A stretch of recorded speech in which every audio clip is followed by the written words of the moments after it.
about the issue. Yeah, Rick, Vicky, we spoke to people on both sides of this issue, and they can both point to facts to support their argument. That's because some states have charter schools, some have private school vouchers, some have both, and they've all taken different approaches, and there's been a variety of outcomes. First and foremost, what Kentucky voters should know is that this is a blank check for politicians in Frankfort. Amendment 2 would not explicitly fund charter schools or create private school vouchers, but it would authorize state lawmakers to change Kentucky's constitution so those initiatives could pass legal challenges. I like to use the analogy of a bush hog.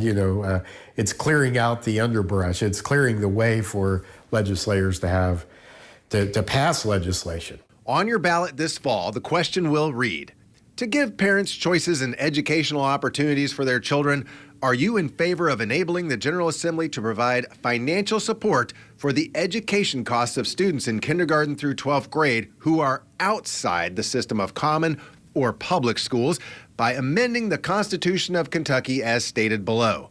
The ballot question then proposes adding a new section to the Constitution that says the General Assembly may provide financial support for the education of students outside the system of common schools. We need policies that put the emphasis on what's best for individual students and not just propping up or maintaining a certain system. In 2017, state lawmakers in Frankfort passed a law to allow charter schools, which are publicly funded but privately operated and largely exempt from most state education regulations. Over half of our public school students are not proficient in math and reading. And so we need to have different options so that all children can have an opportunity to be successful. Last year, a lower court ruled that funding charter schools violated Kentucky's Constitution, but Amendment 2's passage would change that. The budget that we have is made up of taxpayer dollars, which are finite, and so the money has to come from somewhere.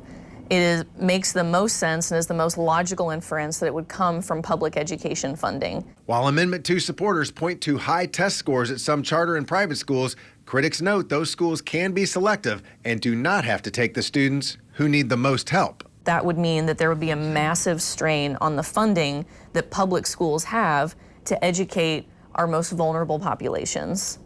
Now, if voters approve Amendment 2, lawmakers could vote on a constitutional change in the 2025 General Assembly, which starts in January, and then they can also vote on charter school funding and related initiatives during that same session. Mark Vanderoff, WLKY News.